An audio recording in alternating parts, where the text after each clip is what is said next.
Hello বন্ধুরা, আসসালামু আলাইকুম। আশা করি আপনি সবাই ভালো আছেন এবং ভালো সাথে আছেন। দেখতে পাচ্ছেন আমরা ইতিমধ্যে এসেছি এবং তাকে একটি প্রশ্ন করব, দেখি সে সেটার উত্তর দিতে পারে কিনা। মনে করেন একটি লোক একটি বাসের মধ্যে বসা আছে এবং একটি বৃদ্ধ পুরুষ গিয়ে বলল যে আমাকে একটু সিট দিন, আমি বসতে চাই কারণ আমি খুবই অসুস্থ। সেটা তাকে বসতে দিল না।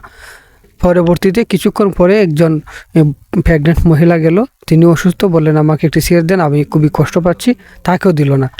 তারপর অল্প কিছুক্ষণ পর এই ন্যাংরা একজন লোক গেল, সেও বলল, অনেক মিনতি করলো, তারপর দিল না, কিন্তু খুবই কষ্ট পেল সেই লোকটি। কিন্তু এই লোকটি মানে এই পুরুষটি কেন তাদেরকে সিট ছাড়লো না, কি মনে হয়? আমার মনে হয় লোকটির মায়া দেওয়া কম আছে, মানে দয়া কম। দয়া কম হইল তো, যেহেতু তিনটে পরিস্থিতি পাইছে হিসাব মতো তো দেওয়ার কথা। আমার তো মনে হয় না দয়া কম।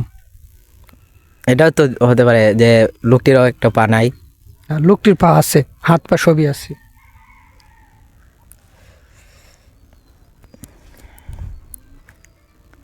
এটা লোকটি অজ্ঞান অবস্থা তো ডাক্তারে। না, লোকটিও সজ্ঞান আছে।